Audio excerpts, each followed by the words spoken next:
Hello guys, this is Terry from Genki Gaming TV, coming back at you with another Yokai wa ShadowSide review, episode 37. The princess is right there. Or, hime wa soku ni iru. Basically means, right there is the princess. This episode was also the episode I took the most screenshots in the shortest amount of time, so there's that.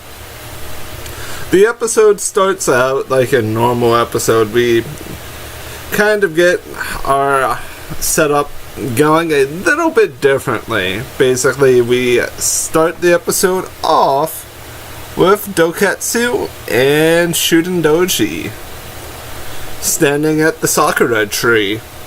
And they're both wondering why the wind's blowing there, why everything is reacting differently than it was before. Seems like something might be going on, and they might be closer to the Hime than what they actually know. Maybe they are even closer to knowing who the Hime actually is.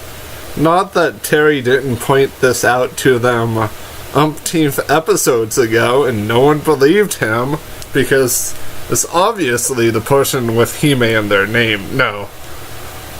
But let's get on to the episode itself. After that Doketsu and Shudendoji-ish scene we also got a scene from our detective agency. We have Akinori, Natsume, Toma, Keisuke, Fudomio Boy, and Choco Senpai. I mean, Junior. I really feel like when they do localize it, I want Junior's title to be Chocolate Senpai, or Choco Senpai, or Choco Bar Senpai, or something along those lines, because you feed a Fudomio Boy once, they're loyal to you forever. You feed them twice, they will take care of your dirty business for you. You feed them thrice, and they'll take over the world for you. I have no idea where I was going with that, but Fudomio found the Yoseiken holder and thought, hey, I can put my choco bars in here. Oh wait, it doesn't fit. So we have a funny scene where Whisper yells at Fudomio Boy for misusing the Yoseiken and Yoseiken holder, but then he gets electrocuted by Fudomio Boy via the Fudomio Yoseiken. And it was pretty funny because it was completely unexpected. I went into this episode expecting something big, so I was not expecting something as silly as him getting electrocuted. I nearly lost it laughing at that scene. But it all transitions on to Fudomio Boy getting his own chocolate or choco bar Yoseiken holder, which totally isn't a plot device.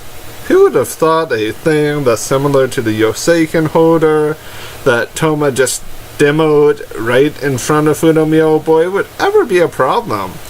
Especially not with a window that's positioned directly out into the alleyway where, I don't know, Shudendoji and Doketsu could be watching them. And then Akinori basically turns to go into the forum to see if there's anything going on, like any disturbances, any yokai issues. Keisuke preemptively runs away. Surprise, surprise, right? No. At the end of the day, Keisuke just wanted to enjoy the sunshine, the good weather, but then Doketsu captures him. Surprise indeed. I feel so horrible for Keisuke. He's had a rough year, being captured countless times, and not having a break from yokai that he doesn't want to deal with. Even though a lot of the yokai he's been dealing with are just nice people or nice yokai. But yeah, I just feel sad for him always being captured. But as this goes on, Natsume knows that he's been captured, so our Yokai Detective Agency comes with a plan to quote-unquote ambush them and to trade the Yoseiken holder and Yoseiken to Shudendoji and Doketsu for Keisuke's life. The trade goes down with Michi Jr. and Whisper watching from the corner of a rooftop. Jibanyan and Koma-san sneaking around. No sight of Komajiro though. I guess maybe Komajiro was in reserve just in case they would need him at a later date. But as this is all kind of going on, Natsume walks out for the trade. She has a bag and says that the Yoseiken is in there, and she tosses it to them for Keisuke. Keisuke runs towards her, and then Doketsu discovered that they have been fooled and that they had the Choco Bar holder this entire time. So the Keisuke that was running towards Natsume, that which she was about ready to hug, poofs, and then the real Keisuke is hanging above her on a crane, basically gagged by yokai energy. The kid's not having a good day at all, or a good year. Hashtag 2019, the year of the Keisuke. Because 2018 couldn't have been any worse for him. So, basically realizing that you can't reason with Shudendoji, Natsume begins her plan. Same thing with Akinori and Toma. Jibanyan and Koma-san both shift to ShadowSide to fight Doketsu, who obviously doesn't overpower right? Yeah, he overpowers them. Jibanyan is able to successfully clash with him. Akinori also throws one of his Omioji priest stars at Doketsu, but Doketsu reflects. And as this fight is going on, you're beginning to realize that the power struggle within Yokai Watch is finally being corrected. Toma is nerfed, and all of the fandom scream yes. I don't mind Toma being strong, most certainly not, but I don't like Toma, Koma-san, and Jibanyan being the be-all and end-all, that they come in and they clean up.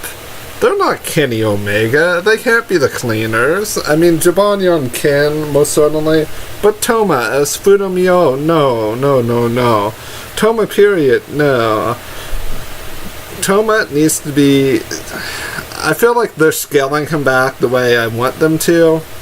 That he's still really strong, but he can't one-hit people that are and should be on par with him, which is great. The entire fight with Doketsu in this episode, I really thought it needed to be fleshed out a tiny bit more, but then they would have had to have done their own episode versus Doketsu for that to happen. But both Jibanyan and Koma-san put up a pretty good fight before being defeated by Doketsu.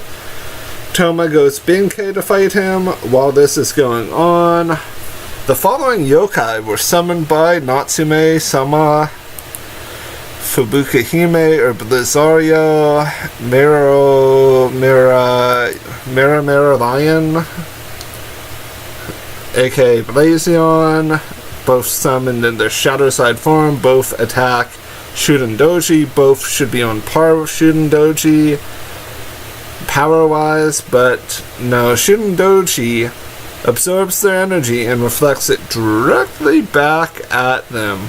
The fire attack going against Fubuka Hime or Blizzaria, and the attack from Blizzaria hitting Blazion square in the chest, causing them both to dissipate. Natsume being in a panic, then tries to summon Seiryu, which I believe his Japanese name is actually his name period right now. but he's the big green dragon guy. So, yeah. So he's now fighting with Shutendoji. At the same time, Junior tries to step in to stall for Benkei to actually do something and to stall for both Jibanyan and for Komasan. Jibanyan and Komasan try one more counterattack. Neither counterattack works. Komasan was sliced and diced. Same thing going for Junior. And as this is all really conspiring, we're noticing a certain trend continuing, that power scaling is still quite imbalanced, and that's not good. I mean, of course Shutendoji and Doketsu are strong, but Doketsu should not be one-shotting Benkei, because that's basically what happens. Their punches clash, and then Doketsu shoves his Yoseiken through Benkei's chest, causing an unequal world to appear. And he's not even sweating. He's not even feeling exhausted. Seiyu and Shutendoji continue to clash. Seiyu shooting those balls of, I want to say they're like wind and water combined, because the texture of it looks like it could technically be both.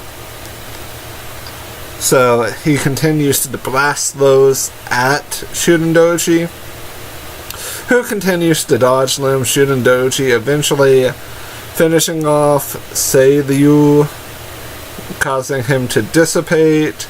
Then the shadow creature appears, who I am calling Tomodachi, because Tomodachi, or the shadow of the Kage, actually caused something neat to happen. And I'm gonna say these shadow creatures, maybe they're not as bad as we think. Maybe their appearance is actually not nearly as horrible as we think. Then again, if a box like Pandora's box gets open, things go nuts to begin with. Let me get to my point about the shadow thing. The shadow thing is basically fodder, the way we look at it. But this fodder allowed us to have a little bit of time to stall for a couple of moments. This stalling is a very good thing, because it allowed Natsume to become Hime. Spoilers, but Hime is Hime, aka Natsume, who I said Hime was a long time ago. I think I said it the same episode that I jokingly said that Toma was Hime, but Toma does have connection to Hime, even though that is via just the Yoseiken. But let me get back to the point. This stalling caused by our little Tomodachi, or Kage, or shadow creature, gave Natsume enough time to go Hime mode. At least that's what I'm calling it.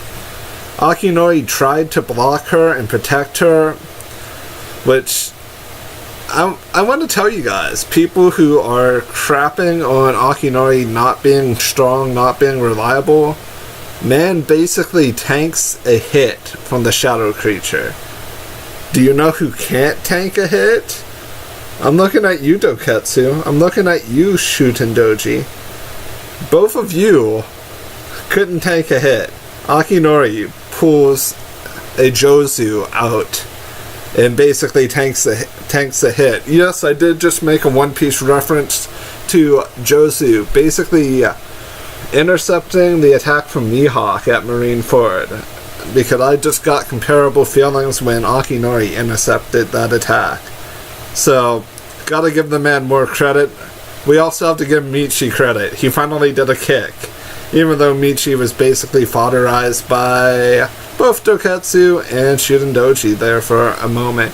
But Hime went Hime mode, and when Princess Natsume attacks, she really does. Her hair grows, her nails grow, and she basically shoots a hole through the shadow creature.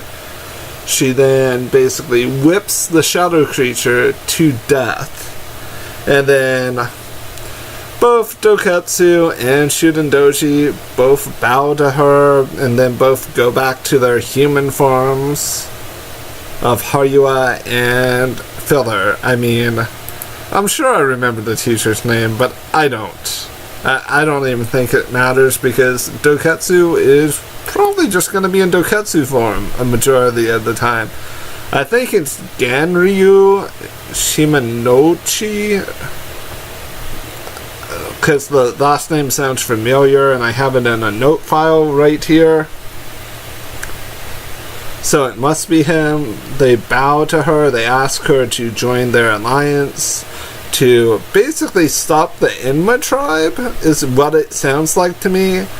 Sounds like they want to intercept the Enma tribe and do something. There's not as much context to their words as what there should have been, but it implies that they want Hime to assert her position, basically to take her rank above them all. They basically want Princess Natsume to rule the Enma tribe. So there's that. But she says, no, I am not doing that. You can't make me do that. And we actually got a snarky moment from Natsume and Keisuke. Just the way that they basically denied the situation. And then we got a weird, I want to say it's like a mid-flashback, but while everyone is walking home, we got a flashback of two figures, and then Toma and Akinori stopped walking. I feel like we'll be seeing those two figures soon enough. I feel like it could also be Shudendoji and Doketsu because they were behind the one pillar of the bridge watching this. But at the same time, I feel like why would they hide the images of these two yokai with the little bit of a light flash rather than just showing who they are? Because you would figure they would just say, here they are, if it's the same two yokai that we've been dealing with this entire time, but no. We just got a image flash, is what I consider it. And I feel like it's two Enma tribe yokai, to be honest. But we have no proof of that at all, so yeah. All in all, this episode was the episode that made me go the craziest because I took way more screenshots than what I should have. And this episode was full of so much hype that my mind basically exploded. Now we know that I'm right and that Natsume was the Hime this entire time. And me joking about that and me joking about Toma has all paid off. So, I want to thank you guys for watching, and I want to tell you to have a wonderful, incredible new year, and to have a great morning, afternoon, and or evening. Bye for now.